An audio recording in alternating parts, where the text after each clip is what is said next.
Hey everybody, it's JJ Conway, and today I have a special message for the class of 2020. First of all, I want to say congratulations on graduation, right?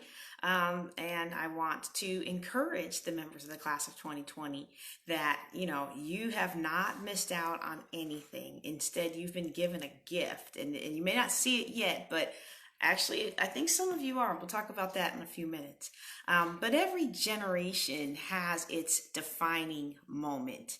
When I was in high school, we fought against apartheid in South Africa. We supported the campaign to free Mandela.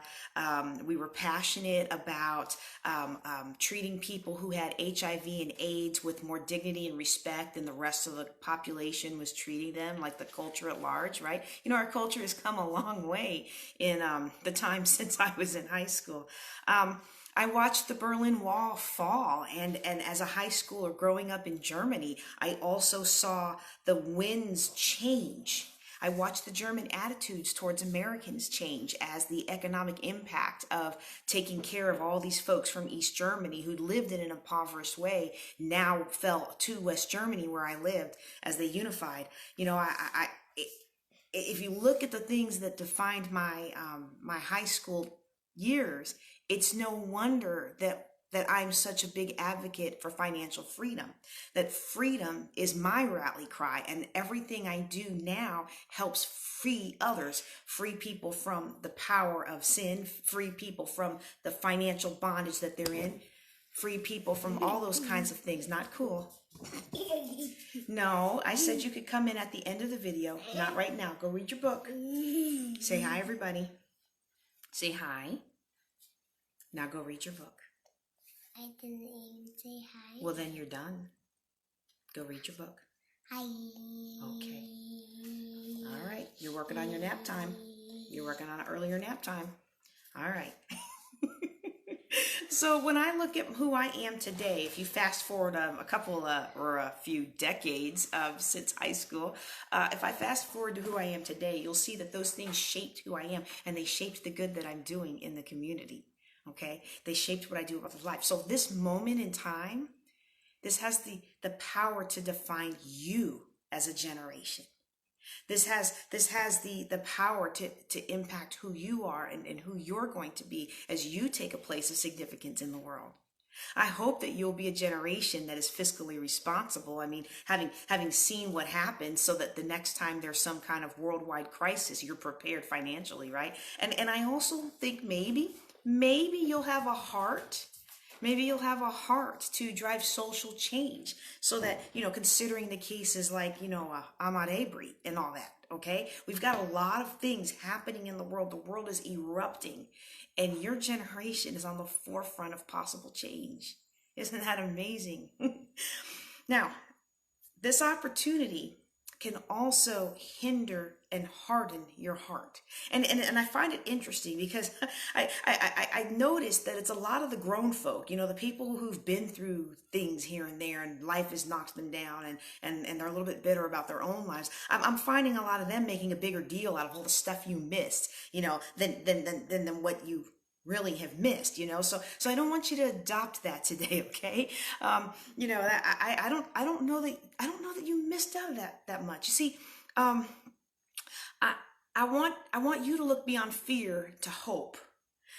I didn't have a prom, and I didn't have a senior trip, and I didn't have the senior skip days, and I didn't have all those fun things that are supposed to define your last year of school. And it's not because of a worldwide pandemic or anything, although there was a blizzard that played a role. But we're a military family. So 9th grade, 10th grade, 11th grade, I went to 3 different schools. And then in December of my senior year, we moved to a 4th school. And the school I went to for the first half of my senior year, they did all the prom, the senior prom and the senior trip and all that stuff in the spring. Well, the school I moved to was in upstate New York, and they did all that stuff in the fall. So your prom was actually a junior prom. So the seniors didn't even have a prom at that school, and all your fun stuff was during the fall when the weather was good. And when I talk about weather, I'm really mean weather, because we got there maybe a month after we got there. No, it was in 93, so it might have been a month or two. Big blizzard came, deposited 8 foot of snow. And that snow was still on the ground in June, y'all. Oh my goodness, it was still on the ground in June. So when I look at my senior year, I missed out on a lot. But there wasn't any social media to tell me that I should feel sorry for myself. All of us in upstate New York had the weather and everything, and I just accept that as my lot as a kid who's moved. But I'll tell you something that I've discovered as time has gone on. It didn't matter. It didn't matter.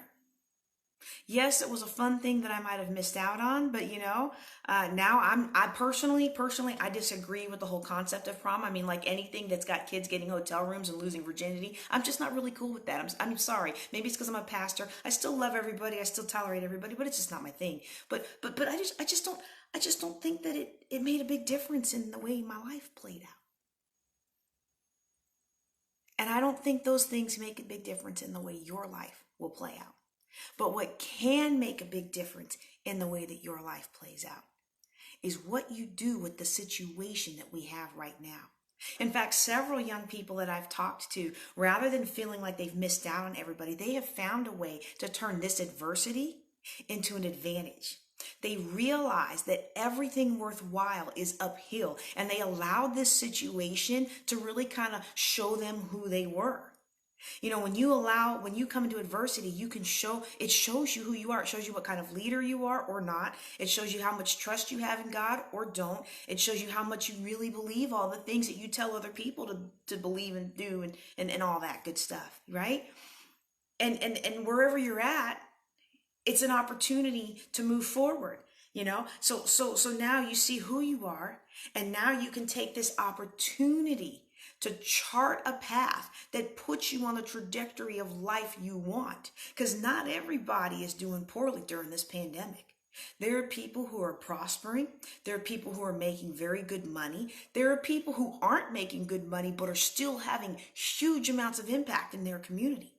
You can take this opportunity to develop a positive life stance and put in practice the life habits that will carry you for the next couple of decades. I've seen other people watch their parents respond to this pandemic with despair and hysteria. And they have decided, I am going to feed my faith, I'm going to starve my fears, and I'm going to progress in an area that allows me to crisis-proof my life. This is an opportunity, and I want to encourage you to put yourself in that group. I want to encourage you to remember that your actions influence your emotions. Your emotions influence your emotions. And even when you don't feel it, if you take the action you need to take, the feeling will catch up. The feeling will develop. The feeling will come. The results will come, and sometimes that helps the feeling come. It's like getting up and working out every day. I really do try. I was sick for a couple of weeks. I was sick in bed, but for the most part, I really do try to work out every single day. And now that I see the results, now I'm more encouraged to actually do it. It's only been, 3 or 4 years of trying to work out every day for that result to kick in, but it will. Your emotions influence your emotions. I want you to make a decision today that you're going to be a person who reflects instead of reacts. Yes, something gets thrown at you by life, but instead of reacting with hysteria, you reflect upon, what does this mean and what can it mean? How can I harvest the good, and where is the opportunity in this adversity, in this challenge? I want you to be the kind of person that decides, I'm going to allow adversity to strengthen me and make me more relatable to others. Some of us, this may have defined me for the first 10, 15 years of my ministry. We think we're so perfect, we can't even help anybody. And then finally, I want to encourage you to look for the big picture. The world is out there. And you, as a new graduate, you are going to make something happen. I don't know what it is yet. I don't know what the calling is on your heart, but I know that this generation has the capacity to make great change. I have been so impressed with what we're calling Gen Z. I have been so impressed with this generation. I know that you're going to go out there and do great things. Congratulations on your graduation. Go out there and knock them dead.